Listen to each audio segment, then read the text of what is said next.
Starting with igcse electrolysis. Electrolysis is basically the chemical decomposition of an electrolyte. Now, you may be asking what an electrolyte is. An electrolyte can either be an ionic compound that is aqueous or in molten state, or it can either be an aqueous acid. So, electrolysis is basically the breakdown of this electrolyte by passing electricity through it. One thing you need to know that electrolysis is an endothermic reaction, which means electricity or energy is taken in, and which this electrical energy is converted to chemical energy, which is then used to obtain the different metals and the ions which are split. One thing you need to remember as well is that the positive ions are known as the cations and the negative ions are known as the anions.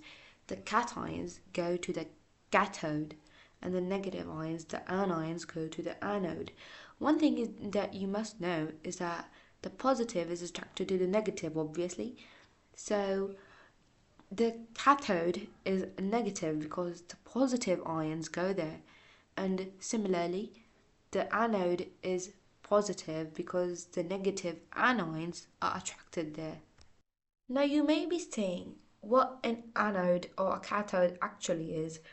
So there are basically electrodes, and electrodes are conductors that conduct electricity due to freely moving electrons or delocalized electrons.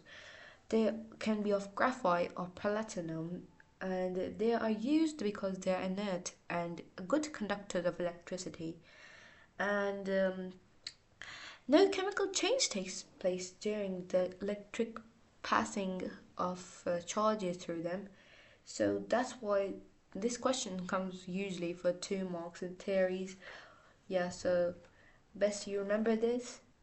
Okay, so now in electrolysis we have 4 cases in electrolysis.